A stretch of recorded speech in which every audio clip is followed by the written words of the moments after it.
수지산성교회를 다닌 지 언 4년이 되어가고 있습니다. 친정어머니는 생전에 절에 다니셨고 시어머님은 교회를 다니고 계십니다.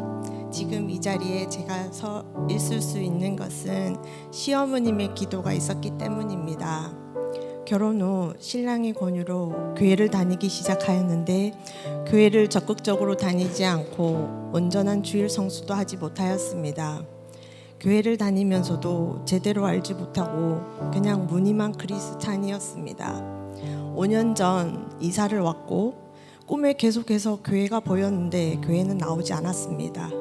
그러다 어느 날 교통사고가 나면서 입원을 하게 되었고 그 뒤로 순환시대였습니다. 또 꿈에 교회가 보였고 정말 나가야겠다는 생각이 자꾸 들어서 수지산성교회를 다니기 시작하였습니다. 황규식 목사님의 성경대학 강의를 듣기 시작하면서 나의 모든 것은 변화가 되기 시작하였습니다. 갑자기 꿈에 무당이 나와서는 아이들을 가만두지 않겠다며 굿을 하라고 합니다. 마지막에 웃는 모습이 소름 끼칠 정도였습니다. 이런 꿈은 생전 처음 꾸는 꿈이겠지요. 그 다음은 스님이 나타나서는 왜 여기 이사를 와서 이 사단을 만드냐며 빨리 이사를 가라고 합니다. 전도사님께 말씀을 드렸더니 이것들이 드디어 시작됐다고 합니다. 무슨 말인지요? 목사님께서는 아무것도 아니니 무서워 말고 쫓으면 된답니다. 나중 성경대학원을 들으면서 이해가 되었습니다.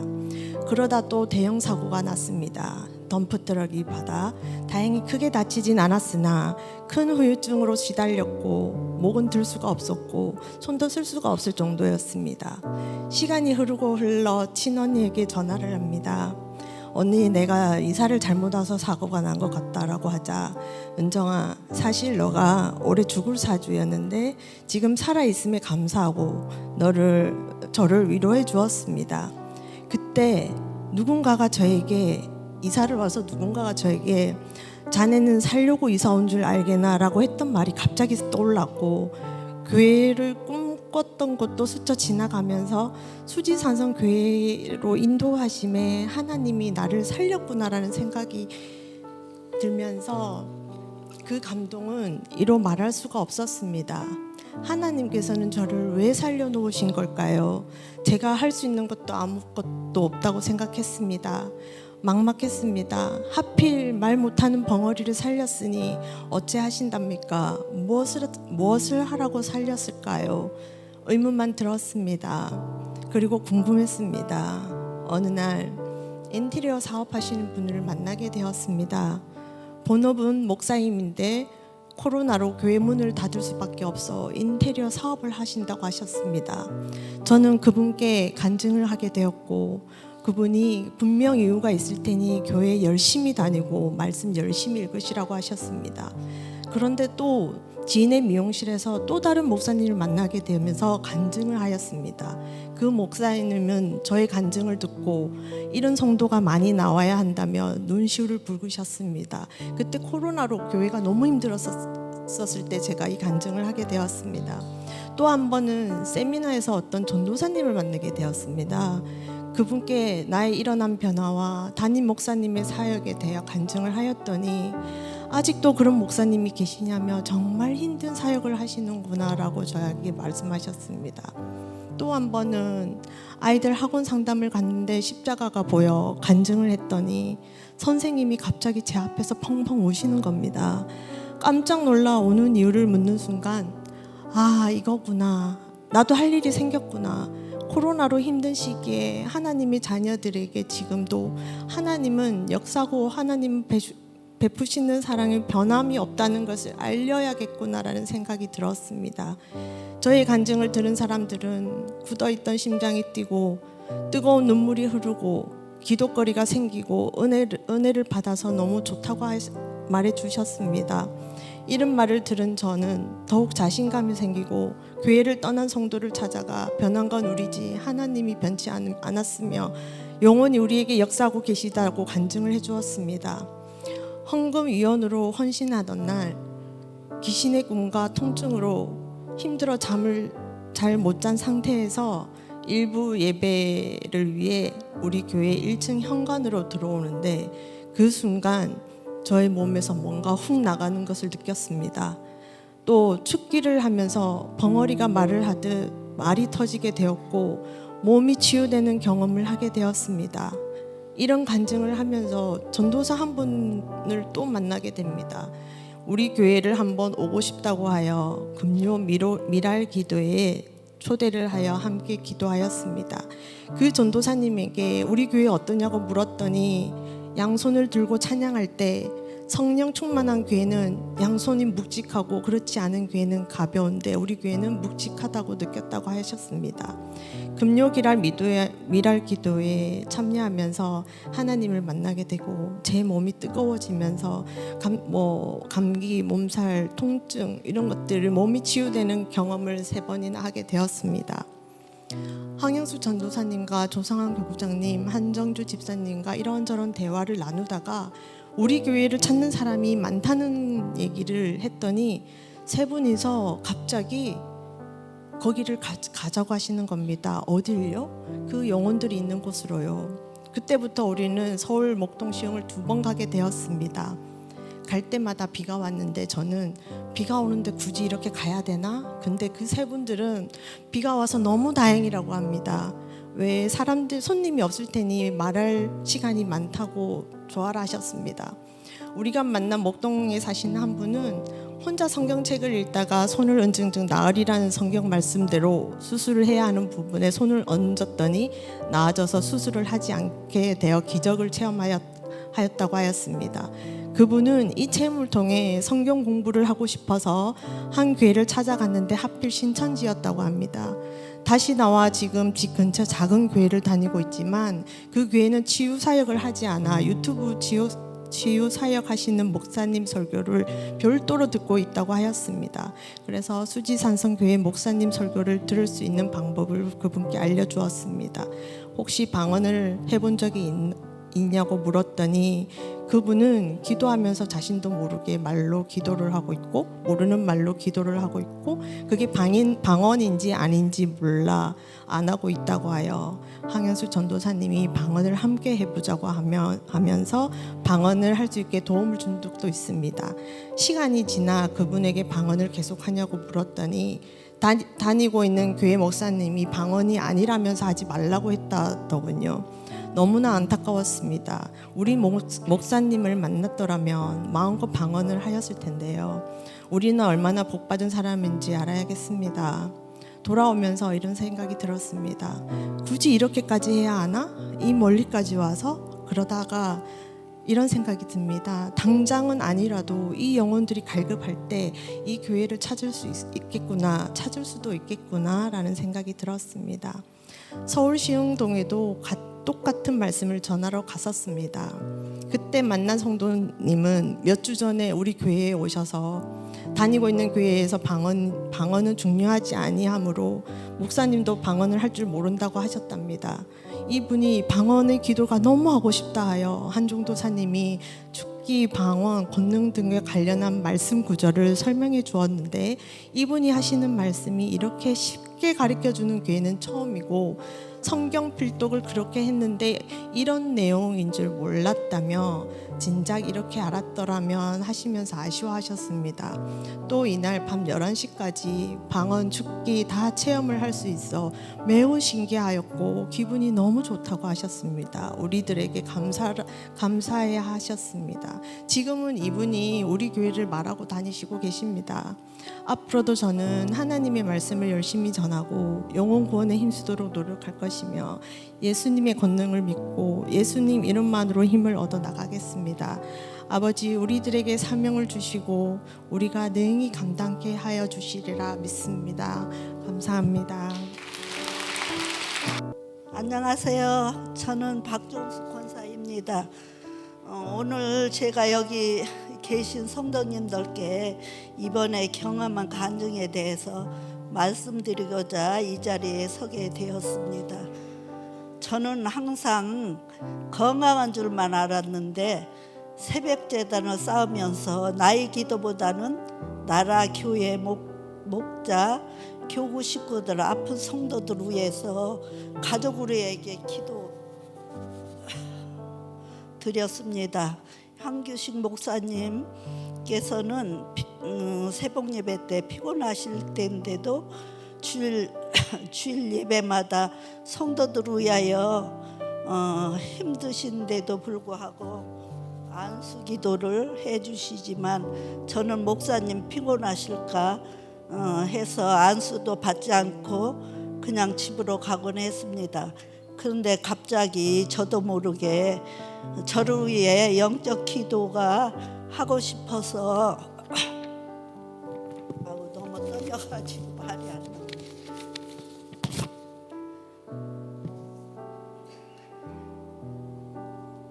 그래서 기도로 하나님 아버지 저의 몸에 악한 바이러스 병이 있다면 다 물리쳐 주세요라고 저희 스스로 축기 기도를 했습니다.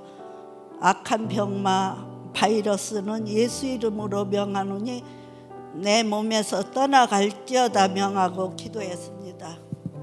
다음 날 큰딸과 식탁에 앉아서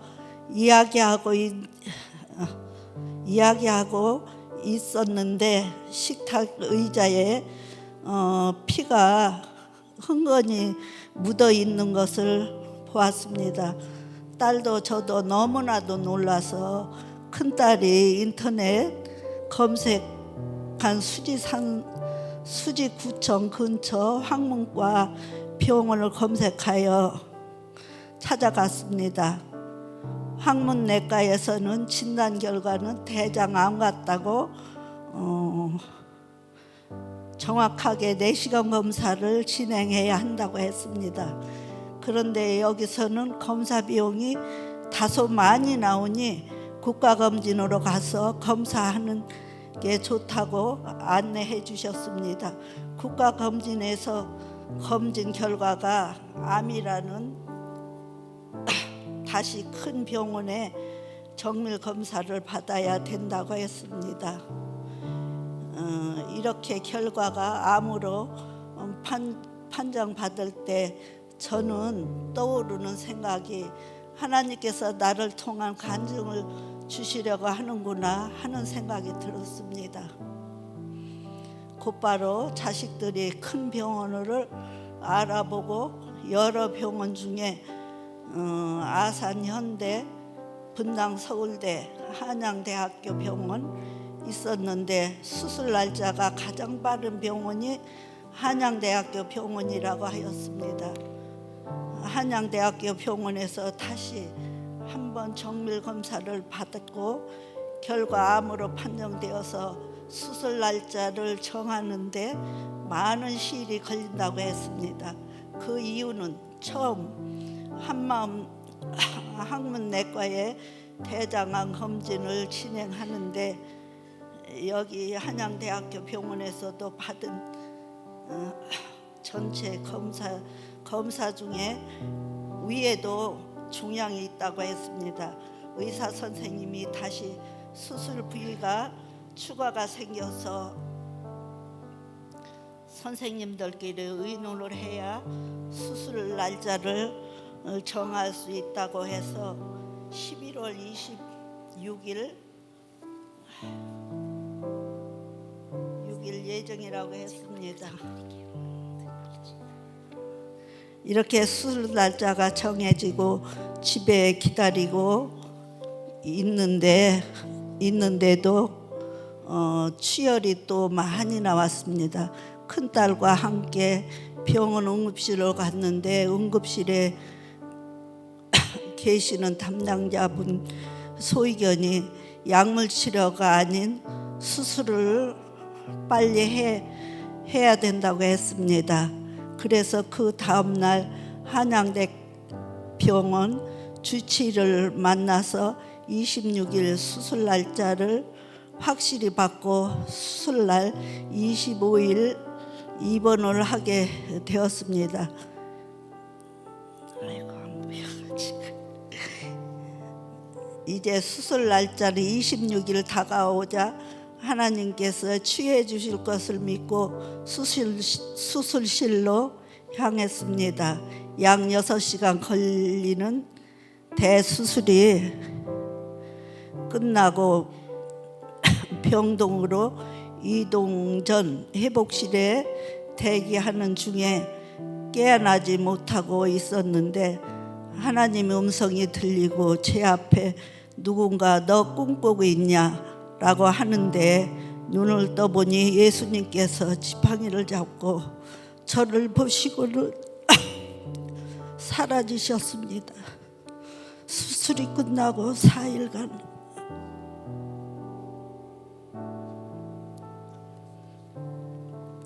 사일 동안 물도 못 마시고 5일부터 물을 조금씩 마셔도 된다고 했습니다. 그리고 6일부터 되던 날은 미움을 먹기 시작했습니다. 담당 의사 선생님께서 저에게 회복이 참 빠르다고 하셨습니다. 담당 선생님은 수술 때 암 조직을 제거해서 일부 조직을 떼내요. 검사하여 1기인지 2기인지 확인하고 퇴원할 수 있다고 했습니다. 만약 2기라면은 항암 치료를 받아야 되겠고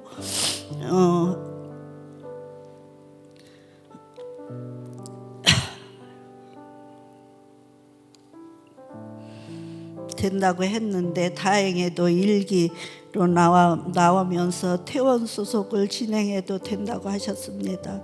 이러한 큰 일을 겪게 해주신 것이 하나님께 저를 통하여 일하시고 제가 간증을 하게 되어서 여기 계신 많은 성도님들께 이 말씀을 드리고자 말씀을 또한 전하게 된 것을 기쁩니다. 제가 요번에 또 퇴원하고 겪은 일이 있어요. 퇴원 후 너무 힘든 일이 있었어요. 왜냐면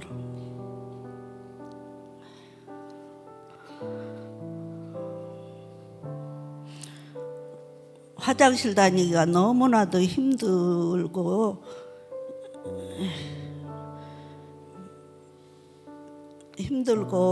변을 10번 11번을 하루에 볼 때 너무나도 힘들었는데 금요일 날 예배 중에도 2번이나 갔다 왔어요. 1시간 내에. 그런데 요번에 보험회사에서 보험금을 받게 됐습니다. 그래서 그 중에 11조를 내었는데 놀라운 일이 벌어졌어요.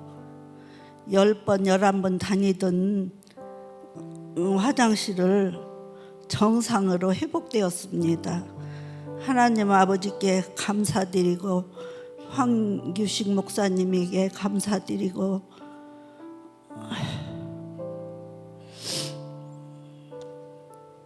목사님, 전도사님, 성도님들, 교구 식구들 저를 위해 기도해 주셔서 감사드립니다. 제가 빨리 회복한 거는 기도의 힘인 줄 알고 있습니다. 감사합니다. 안녕하세요. 신수정 권사입니다.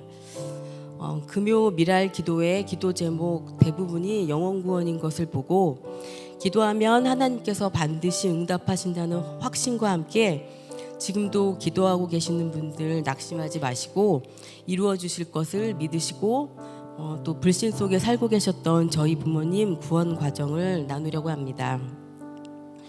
평소 친분이 있었던 권사님 친정 어머니의 갑작스러운 소천 소식을 듣고 제일 먼저 친정 부모님이 떠올랐습니다.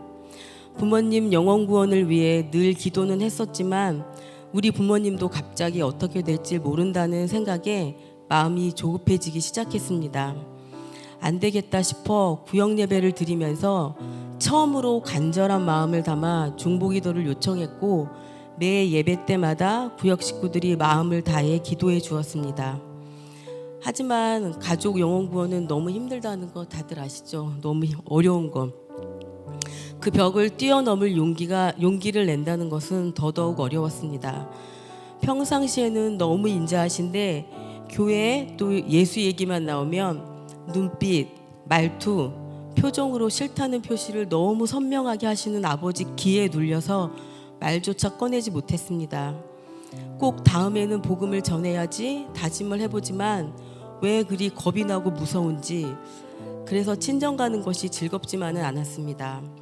그럼에도 친정 갈 때마다 구역에 계속 중보기도를 요청했습니다. 그즘 아들이 한 가지 제안을 했습니다. 기도하는 것도 중요하지만 행동하는 것도 중요하니 할머니, 할아버지 마음을 더 움직이려면 이전보다 더 자주 방문하고 할아버지, 할머니가 평소에 좋아하시는 간식거리로 장을 보고 용돈과 함께 복음을 전하는 것이 훨씬 빠를 것 같다고 말하는 아들을 통해 내 자신이 정말 부끄러웠습니다. 그렇게 다짐을 하고 이전보다 더 자주 친정을 방문했지만 용기를 내지 못하고 기도 한번 제대로 못하고 돌아오는 일들을 수없이 반복했습니다. 그날도 아무 말 못하고 돌아오려던 순간 아버지께서 그러시는 거예요. 그 많던 친구들이 하나둘 죽어서 이제 몇 안 남았다고 하시길래 이때다 싶어 태어나는 순서는 있어도 가는 순서는 없고 한 번은 분명히 죽는데 그 끝에는 반드시 심판이 있고 믿는 자는 천국으로 믿지 않는 자는 지옥으로 간다는 말씀을 짧게 전하게 되었습니다. 이런 말이 듣기 싫었던 아버지는 핑곗거리를 대시면서 예수 믿기에 내 나이가 너무 많다, 늙은이는 교회에서 싫어한다고 말씀하시길래 그런 교회는 있지도 않고 그런 교회는 가실 필요도 없다라고 퉁명스럽게 말하고 집으로 돌아왔습니다. 사실 저희 아버지 연세는 83살이십니다. 이런 마음을 하나님께서 아셨는지 영화 같은 일이 일어났습니다.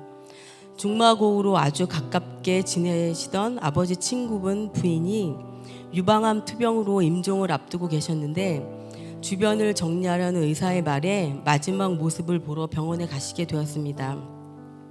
이 일은 하나님께서 준비하신 완벽한 구속사 사건이었습니다.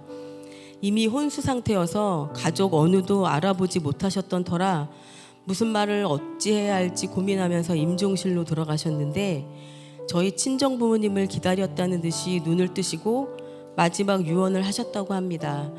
유언의 내용은 저희 아버지 이름을 부르시면서 꼭 예수 믿고 우리 다 같이 천국에서 만나요 라고 그것도 3번씩이나 반복해서 말씀을 하셨다고 해요.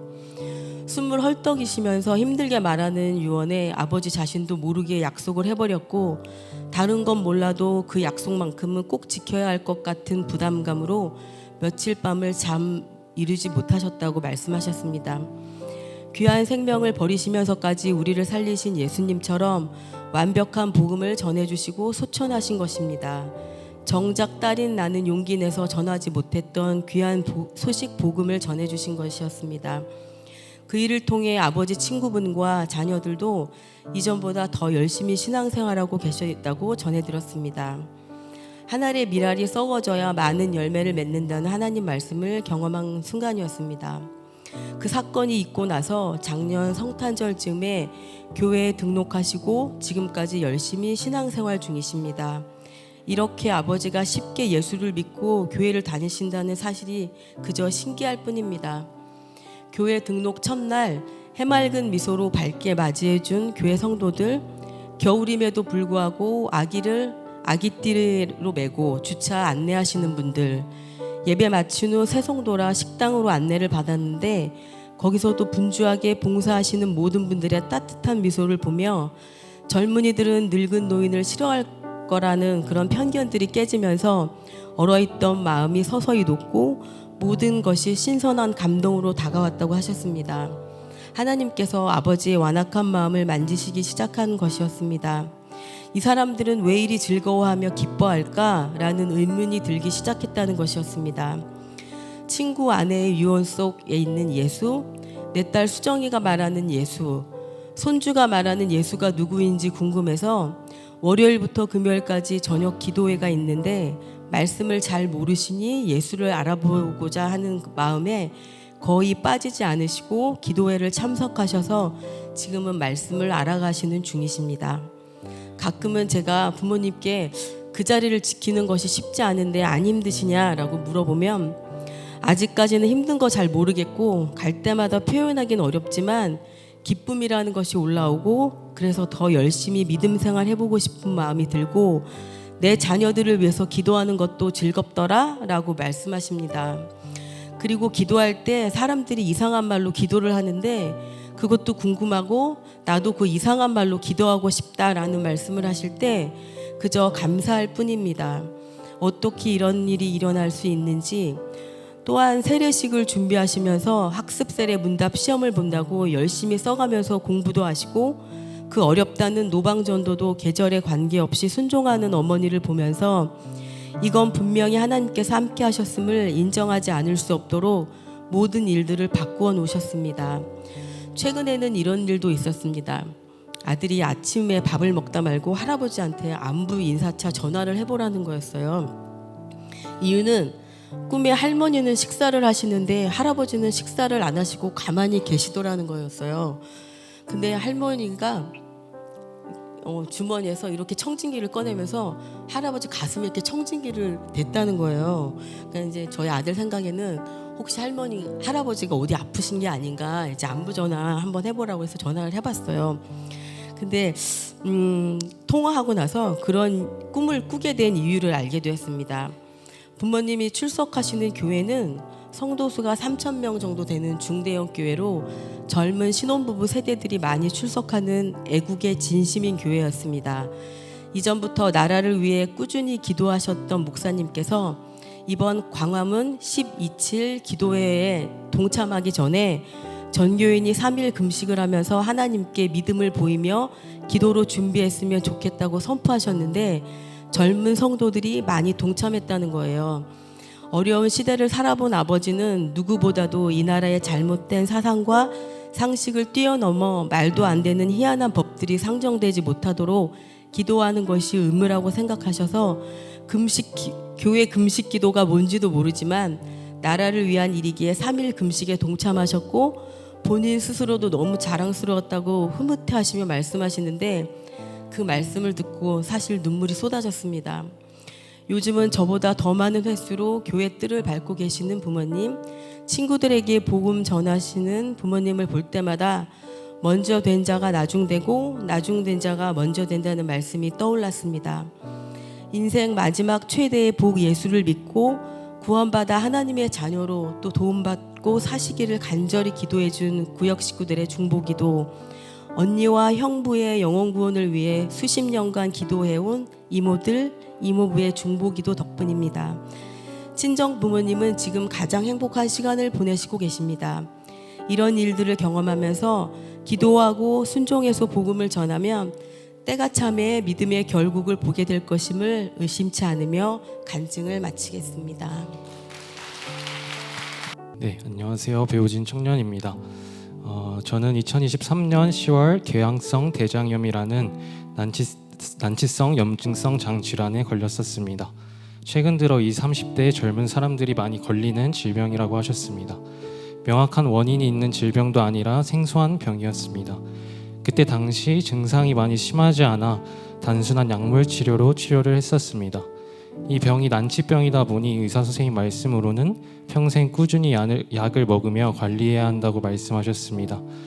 그러나 저의 안일한 생각과 게으른 성격으로 인해 증상이 조금 좋아지기 시작하자 약을 챙겨 먹지 않았고 그 상태로 약 8개월간 약을 복용하지 않았습니다. 그러던 올해 10월 초부터 증상이 급격히 심해졌습니다. 복통과 함께 혈변이 계속 나오기 시작했습니다.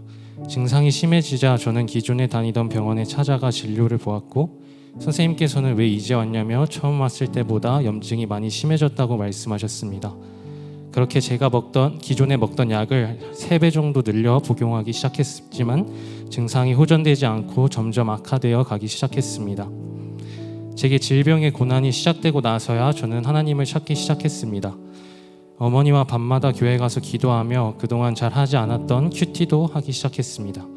대학원 강의 중 황규식 목사님께서 하나님께서 손깍지를 끼시며 우리를 지키고 보호해 주시다가 우리가 회개하지 않고 말씀에 불순종할 때 그 손을 조금 푸셔서 우리에게 오는 고난들을 허락하신다는 말씀이 생각났습니다.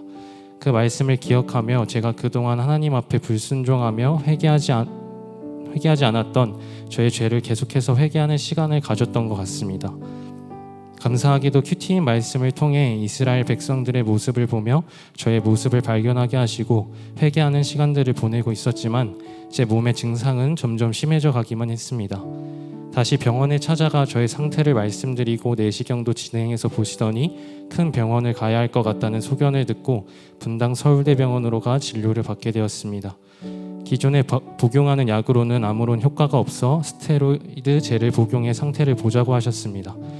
그렇게 일주일간 매일 8알의 스테로이드를 복용하였지만 증상은 더욱더 심해져 갔습니다.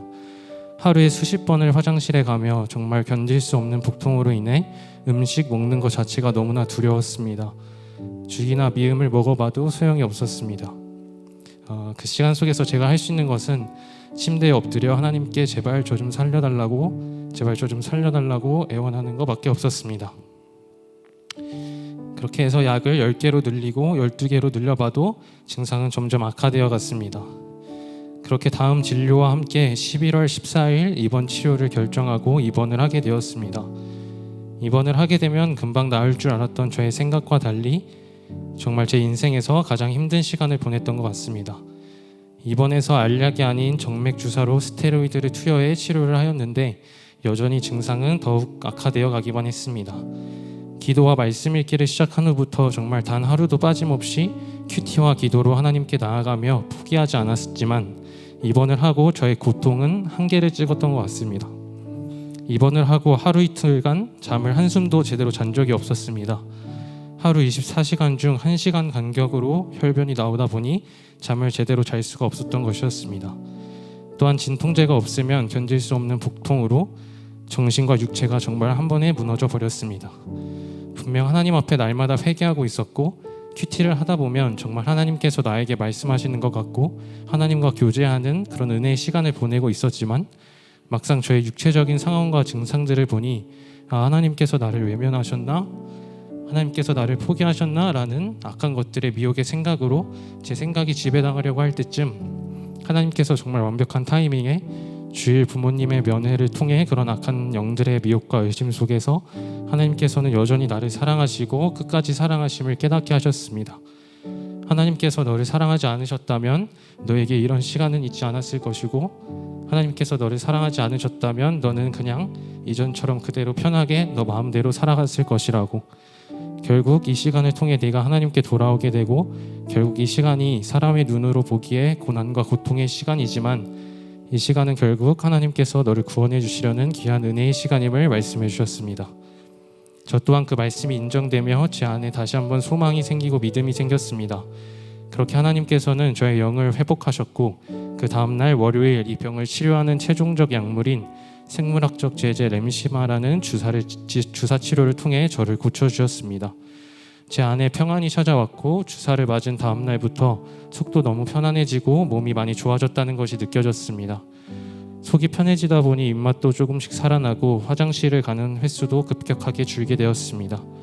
몸이 빠른 속도로 회복되어 수요일에 바로 퇴원을 하게 되었습니다. 아직 몸이 완전히 회복되지는 않았습니다. 2-3주간 음식을 잘 먹지 못하고 누워만 있다 보니 살이 12kg 정도가 빠졌고 빈혈도 있지만 화장실을 가는 횟수가 급격하게 줄었고 속도 너무 편안해져서 복통도 사라지고 음식도 조절하면서 잘 먹고 감사하며 잘 생활하고 있습니다. 지난주 금요일 날 또 이제 검사차 진료를 보았는데 의사 선생님께서 제 염증 수치를 보시더니 정말 놀라울 정도로 급격하게 염증 수치가 떨어졌다고 말씀하셨습니다. 원래 염증 수치가 6,000이라고 하셨는데 저번 주에 갔을 때 74 정도까지 떨어졌다고 궤양성 대장염 치료가 아주 잘 이루어지고 있다고 말씀해 주시는 걸 보니까 하나님께서 다시 한번 이 간증을 준비하는 시간 가운데 이 병을 치료해 주신 분은 여전히 온전히 하나님께서 치료해 주셨다는 것을 제게 다시 깨닫게 해주는 그런 시간이었다고 생각합니다. 제게 이 한 달 정도의 시간이 제 인생에 있어서 꼭 필요했던 시간이었다고 생각이 듭니다. 돌이켜 생각해보니 저에게 이런 시간이 허락되지 않았다면 저는 여전히 말씀에 불순종하며 회개하지 않았을 것입니다. 제가 이 시간을 보내며 느낀 것은 첫 번째 회개입니다. 제게 질병이 찾아왔을 때 하나님 앞에 먼저 제가 그동안 회개하지 않았고 제가 보지 못했던 죄들을 회개하는 시간을 가졌습니다. 그렇게 저의 죄를 회개하고 예수님의 이름으로 악한 귀신들을 날마다 쫓아내며 말씀을 믿고 의지하며 말씀을 경험하는 시간을 가졌습니다. 두 번째로 제가 느낀 것은 감사였습니다. 이렇게 아파 보니 그동안 하나님께서 허락해 주신 은혜와 복이 너무나 컸습니다. 제가 그냥 일상 속에서 아무렇지 않게 편하게 누려왔던 것들이 하나님께서 허락하시고 간섭하지 않으시면 단 하나도 이루어지는 것이 없다는 것을 경험하게 되었습니다. 우리의 머리털까지 세신다는 하나님의 세밀한 사랑하심이 느껴졌습니다. 또한 저의 가족과 에이렌의 공동체분들, 또 저를 위해 기도해 주셨던 많은 성도님들의 기도와 사랑에도 너무 감사했습니다. 저 혼자 이 시간들을 보냈더라면 더 괴롭고 더 쉽게 포기하게 되었을 것 같은데 함께 기도해 주시는 동역자들이 있다는 것에 하나님께 감사했습니다. 마지막으로는 구원입니다. 하나님의 시선은 사람의 시선과는 정말 다르다는 것을 느꼈습니다. 솔직히 제 안에 이런 생각이 있었던 것 같습니다. 이제 회개하고 말씀 읽고 하니 약물을 더 늘리면 금방 좋아지겠지. 약물이 들지 않아? 그럼 스테로이드제를服용하면 금방 좋아지겠지. 그래도 안 되니 입원해서 치료받으면 금방 좋아지겠지라는 교만했던 생각과 하나님을 온전히 믿고 신뢰하며 나아가기보다 세상적인 방법을 더 의지하려고 했던 생각도 있었는데 그런 부분까지 하나님께서 완전히 낮추시며 하나님만 믿고 의지하게 하시고 결국 구원의 길로 저를 인도해 주셨다고 생각합니다. 저는 분명 금방 좋아지거나 빨리 나았다면 그만큼 빨리 이전의 삶으로 돌아갔을 것 같습니다.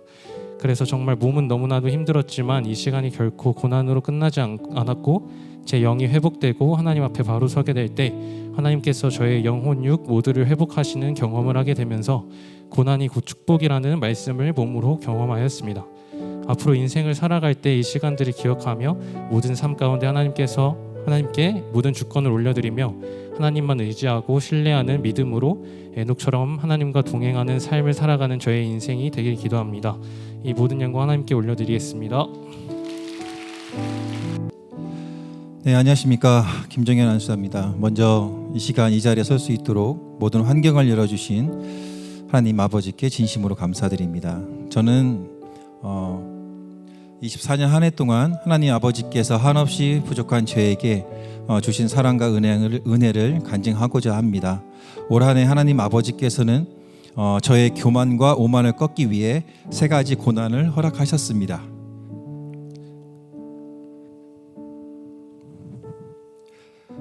그 3가지 고난이 왜 하나님 아버지께서 주신 사랑과 은혜인지, 그리고 왜 고난을 허락하시는지, 그 고난이 왜 축복의 통로가 될 수 있는지, 그 고난을 통해 감사가 이루어질 수밖에 없는지를 간증하겠습니다.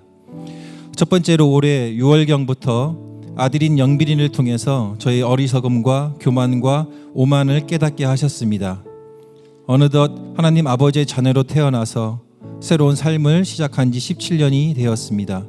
그동안 하나님 아버지의 사랑과 은혜로 저희 가정은 모든 면에서 점점 나아지고 있었습니다.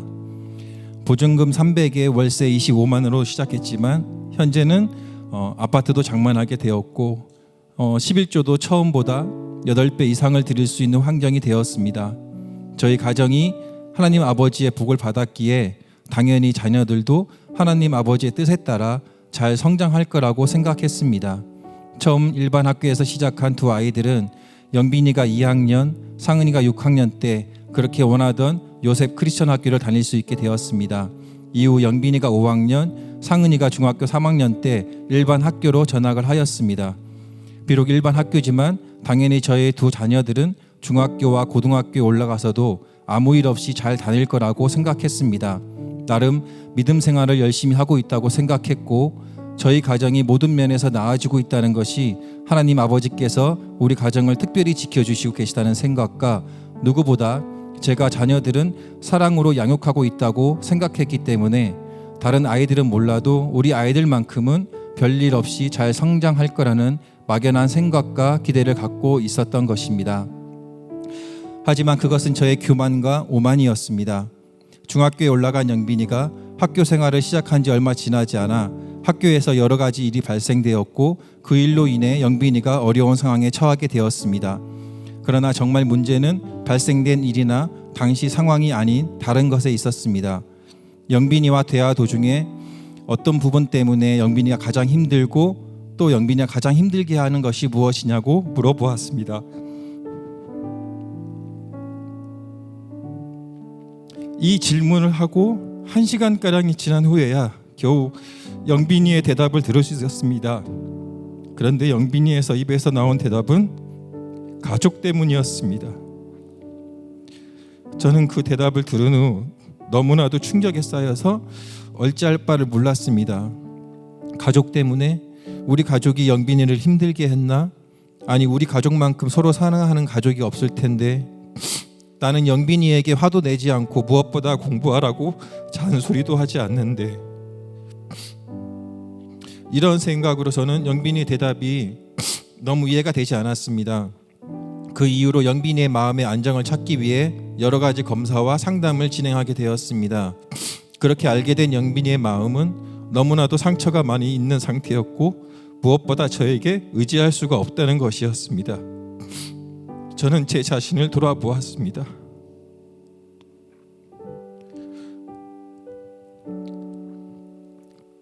저는 영빈이가 의지할 수 없는 아버지였습니다. 저는 영빈이가 쉽게 다가갈 수 없는 아버지였습니다. 겉으로는 사이가 좋아 보이고 사랑이 많이 보였지만 영빈이가 정말 어렵고 힘들 때, 정말 도움이 필요할 때 영빈이가 마음을 터놓고 다가갈 수 없는 아버지였던 것입니다.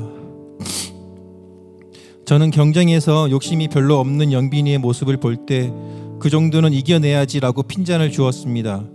어떤 것을 하고 싶은 생각이 없는 영빈이를 볼 때면 그 정도는 해야 되는 거야 라며 강요를 하였습니다. 아직 꿈이 무엇인지 정하지 못한 영빈이에게 꿈을 빨리 가져야 성공할 수 있는 거야 라고 지적했습니다. 무엇보다 저는 큐티를 하지 않으면서 영빈이에게는 큐티를 하지 않는다고 구박을 했습니다. 저는 본이 되는 모습을 보여주지 않은 채 영빈이에게는 말씀대로 기준대로 해야 되는 거라고 지시하는 그런 아버지였던 것이었습니다. 하나님 아버지께서 이러한 저의 모습에 얼마나 마음이 아프셨을까요? 하나님 아버지의 자녀인 영빈이를 내 것인 것 마냥 제 욕심대로만 키우려 했던 것이었습니다. 이 일로 하나님 아버지께 진심의 회개를 하였고 지난 저의 교만과 오만을 용서해달라고 눈물로 기도했습니다. 그리고 아내와 상은이도 함께 영빈이의 마음을 지켜주기 위해 각자 자신을 돌아보고 회개하고 기도하였습니다. 얼마의 시간이 지난 후 강두현 목사님께서 문득 영빈이가 생각이 나서 무안 마산교회 선교를 같이 가자고 제안을 하셨고 가지 않을 것 같았던 저희들의 생각과는 달리 영빈이가 흔쾌히 가겠다고 하였습니다. 그렇게 3박 4일의 무안마산교회 선교를 다녀온 후 영빈이의 놀라운 변화가 시작되었습니다. 하루 종일 랩만 듣던 영빈이의 핸드폰에서 찬양이 나오기 시작했고 저는 알아듣지 못하는 이상한 랩만 말하던 영빈이의 입술에서 찬양이 나왔으며 수산한 내우림에서 보컬을 하고 싶다고 자원을 했습니다. 집에서 식사 기도를 할 때면 3초 안에 끝나던 기도가 요즘은 저보다 더 오래 기도할 때도 있고 예배 시간에 졸지 않으려고 노력하고 큐티도 열심히 하려고 노력하고 있습니다. 무엇보다 항상 기도를 먼저 하고 기도를 즐겨하며 기도의 힘을 의심치 않는 영빈이가 된 것입니다. 하나님 아버지의 역사하심이 아니었다면 상상조차 할 수 없는 그런 변화인 것입니다. 물론 영빈이가 헤쳐나가고 극복해야 할 여러 일들이 남아있고 앞으로도 우리 가족이 함께 걸어가야 할 길이 많이 있지만 이제는 다르게 걸어가겠습니다. 세상의 기준과 부모의 욕심이 아닌 아버지 말씀을 우선으로 아버지의 뜻을 먼저 알 수 있도록 키우겠습니다. 막연한 믿음으로 잘 될 거라는 생각만 가지고 있던 저희 교만과 오만을 알게 하신 하나님 아버지 감사합니다. 이 정도 믿음이면 큰 어려움 없이 살 수 있을 거라는 저희 교만과 오만을 알게 하신 하나님 아버지 감사합니다. 두 번째로는 9월경부터 직장을 통해서 저희 어리석음과 교만, 오만을 깨닫게 하셨습니다. 2021년 12월에 새로운 직장의 사업본부장으로 이직을 하게 되었고 회사 내에서 대표의 신임을 받으면서 입사 4개월 만에 회사 내 2인자 정도의 자리에 오르게 되었습니다. 일이 많아진 것도 사실이지만 이 자리를 놓치고 싶지 않았고 더 높은 대우를 받고 싶은 욕심에 일에 대한 욕심은 강해졌습니다. 아침 6시 30분에 일어나 출근하여 밤 10시는 되어야 퇴근하고 그러다 보니 자연스럽게 하나님 아버지와 만나는 시간은 조금씩 줄어들기 시작했고 특히 여름철에는 회사의 특성상 주일에도 오전 예배 후에 출근을 해야만 했습니다. 그러면서 저 스스로에게 하나님 아버지께서 이 정도는 이해해 주실 거야. 그래도 예배를 빼먹지는 않잖아. 그리고 헌금도 잘 내고 교회 일도 웬만하면 빠지지 않고 나름 헌신도 열심히 하고 있으니까 괜찮아 라고 혼자만의 교만과 오만에 빠져 있었던 것이었습니다. 결국 제 마음의 중심이 아버지를 떠나 있었던 것이었습니다. 그러던 중 올해 여름부터 회사 대표와 마찰이 생기기 시작했습니다. 그러면서 회사를 그만두고 싶은 생각이 매일매일 있었지만 많은 분들과 마찬가지로 여러 여건상 그만둘 수가 없는 상황이었습니다. 또 이직을 하게 되더라도 지금의 대우를 받는다는 건 현실적으로 매우 어려웠기 때문입니다. 어느 날 아내가 저에게 여보는 하고 싶은 게 뭐야? 라고 물어보는데 처음에는 지나가는 말로 들렸는데 그 말이 머릿속을 떠나지 않았습니다. 과연 내가 하고 싶은 게 뭐지?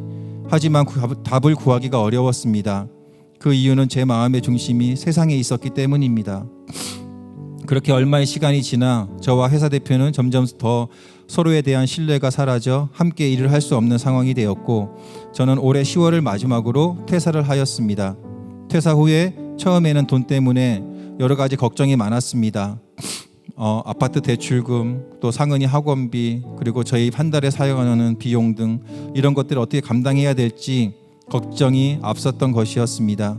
하지만 조금의 시간이 지나면서 점점 마음의 안정을 찾을 수 있었습니다.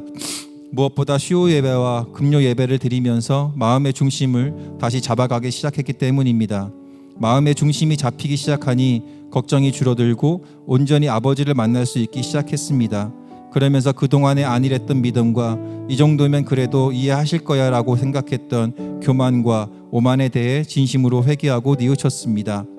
또한 회사를 그만두고 나서 영빈이와 함께 할 수 있는 시간이 늘어나면서 자연스럽게 영빈이와 대화를 통해 서로를 이해하며 서로를 신뢰하고 사랑하고 있다는 것을 느낄 수 있게 되었고 영빈이의 마음도 점점 열려갔습니다. 또한 답을 찾지 못했던 과연 내가 하고 싶은 것이 무엇인지에 대한 답도 찾아가고 있습니다.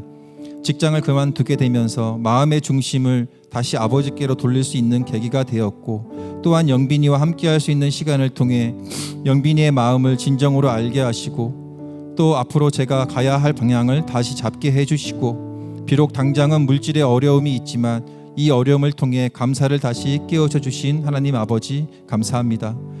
세상에 대한 욕심을 우선으로 하면서도 아닌 척했던 저의 교만과 오만을 알게 하신 하나님 아버지 감사합니다. 마음의 중심을 잡지 못했으면서도 다른 사람들 앞에서는 잡은 척하고 적당히 넘어가려 했던 저의 교만과 오만을 알게 하신 하나님 아버지 감사합니다. 세 번째로는 저희 어머님을 통해서 저희 어리석음과 교만과 오만을 깨닫게 하셨습니다. 저희 어릴 적 꿈은 이랬습니다. 결혼해서 딸과 아들을 둔 화목한 가정을 이루어 가족들과 행복하게 사는 것이었습니다. 그리고 다른 건 몰라도 집에서 화내지 않고 성질 부리지 않고 욕하지 않는 남편이고 아빠가 되고 싶었습니다. 그 이유는 집에 오면 항상 어머니에게 화를 내고 성질을 부리는 아버지가 어려서부터 너무나도 미웠기 때문입니다. 어머니가 너무 불쌍해서 초등학교 때부터 새벽에 혼자 일어나 어머니가 일 나가기 전에 집안 청소를 했었고 돈이 없어 미용실을 못 가는 어머니를 위해 직접 어머니 머리를 드라이 해드렸고 아버지가 어머니에게 화를 내지 못하도록 아버지의 옷을 다리며 아버지의 구두를 닦으며 아버지의 기분을 좋게 하려고 노력했었습니다. 저에게 어머니는 너무나도 딱하고 불쌍한 분이셨습니다. 그러한 저희 어머니가 췌장암 4기로 판명된 것이 11월 22일이었습니다.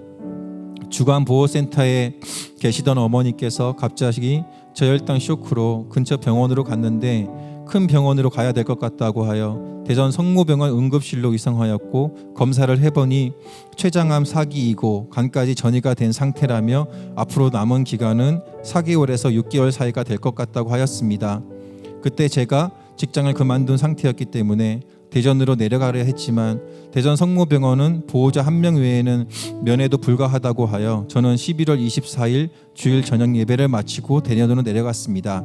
11월 25일 오전 7시에 병원으로 가서 어머니 얼굴을 보았는데 왜 그리도 마르셨는지 어머니는 저를 보고 막내 왔다고 너무 좋아하셨습니다. 누나 형보다 저를 더욱 좋아했던 어머니였습니다.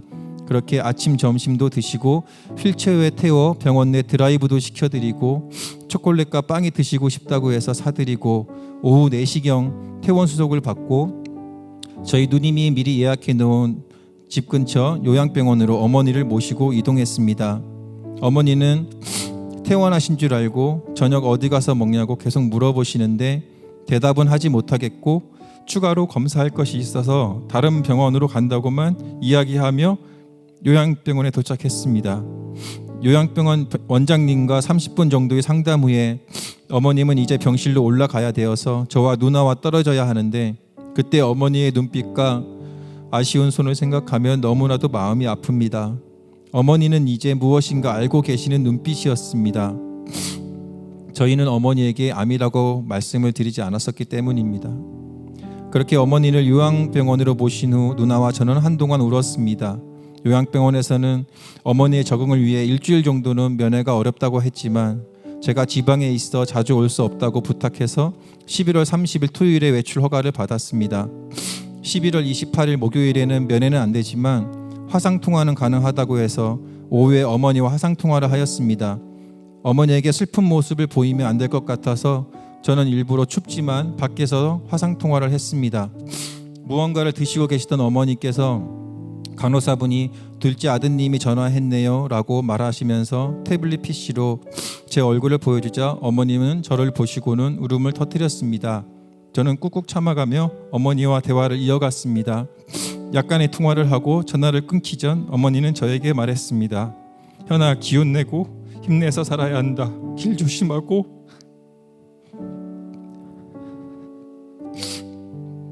건강해야 된다. 우리 착한 현이 사랑해. 이것이 제가 마지막으로 들은 엄마의 목소리였습니다.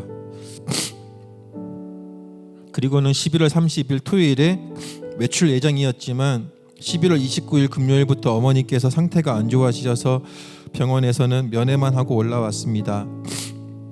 3일 후인 12월 2일부터는 의식이 없어지셔서 중환자실로 옮기게 되었고 10일 후인 12월 12일 오후 1시 30분에 어머니는 천국으로 가셨습니다. 이번부터 소천하실 때까지 약 22일이라는 짧은 시간이었기에 경황도 없었고 많이 힘들었습니다. 무엇보다 믿음 생활도 열심히 하셨고 다니던 교회에서 전도왕으로 뽑힐 만큼 하나님 일에도 최선을 다했는데 이러한 질병이 생긴 것에 대해 원망의 마음도 들었습니다.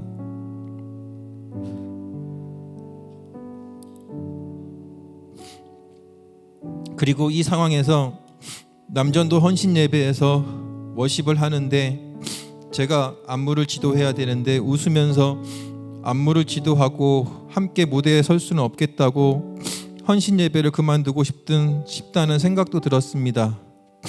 하지만 많은 분들의 중보 기도와 어머니의 기도문을 발견하고는 잠시 동안이라도 세상적이고 이기적이었던 저희 교만과 오만에 대해 회개하고 뉘우쳤습니다.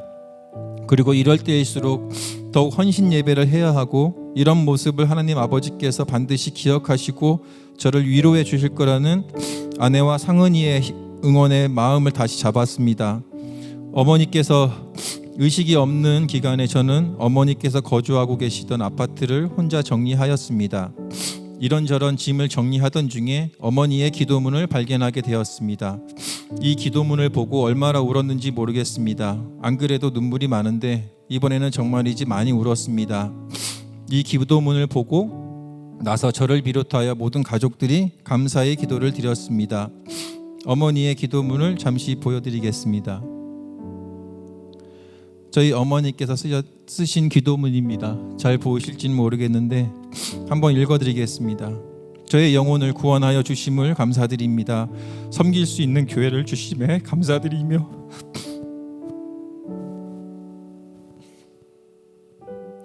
목사님께 순종하며 섬기는 믿음을 주시옵소서. 저의 마음에 평안과 희락이 항상 있게 하옵시고 하나님의 통치를 받으며 살게 하시니 감사드립니다. 늘 감사가 저희 입에서 떠나지 않게 하시니 감사합니다.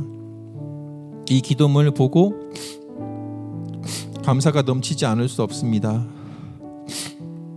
어머니를 최대한 많이 볼 수 있고 여러 가지 일도 볼 수 있도록 마침 직장을 그만두게 하심에 감사드립니다. 의식이 없어 췌장암의 고통을 느끼지 못하고 소천할 수 있도록 은혜 주심에 감사드립니다. 남은 자손들이 몸된 교회에서 온전한 주일 예배를 드릴 수 있도록 목요일에 소천할 수 있게 하심에 감사드립니다. 어머니를 통하여 우리의 삶이 목적지인 천국 소망을 확실히 확인할 수 있도록 해주심에 감사드립니다. 남은 자녀들이 더욱 믿음 안에서 서로 사랑하며 살아갈 수 있도록 해주심에 감사드립니다. 이 모든 것들이 하나님 아버지의 뜻임을 알게 하시고 순종케 하심에 진실로 감사를 드립니다. 어머니의 질병으로 인해 하나님 아버지를 잠시라도 원망한 저희 교만과 오만을 알게 하신 하나님 아버지 감사합니다. 우리의 삶의 진정한 목적을 잃어버리고 세상에 빠져 있었던 저의 교만과 오만을 알게 하신 하나님 아버지 감사합니다. 많은 사람들은 축복만 받기를 원합니다. 또한 축복을 받으면 복 있는 사람이라고 합니다. 많은 사람들은 어려움을 받고 싶어 하지 않습니다. 어려움을 받으면 왜 이런 고난을 주시냐고 원망합니다. 저 역시 그러한 사람이었습니다. 올 한 해 자녀의 일로, 직장의 일로, 가정사의 일로 누군가는 저에게 힘들고 어려운 한 해였다고 할 수 있겠지만 올해 이 세 가지의 고난이 없었다면 저는 바뀌지 못했을 것입니다. 여전히 미음이 좋은 척, 은혜를 많이 받은 척, 잘 살고 있는 거라고 착각하며 살고 있었을 것입니다. 이 세 가지 고난을 통해 고난은 축복의 통로임을 다시금 알게 하시고 그 고난을 통해 감사가 넘칠 수 있도록 해주시니 감사드립니다. 그 모든 과정 가운데 저를 더욱 돌아보게 하시고 하나님 아버지의 아들로 올바르게 다시 설 수 있도록 해주시고 우리의 삶의 목적을 알게 하시고 앞으로의 삶을 인도해 주신 하나님 아버지께 진심으로 감사를 드립니다. 내년 송구영신 예배에는 올해의 고난을 감사함으로 견디어서 하나님의 말씀에 따라 어떻게 나아갔고 또 그 순정함으로 어떤 새로운 은혜를 받게 되었는지 다시 한번 간증으로 살아계신 하나님 아버지께 모든 영광을 올려드릴 수 있기를 간절히 바라오며 간증을 마치겠습니다. 감사합니다.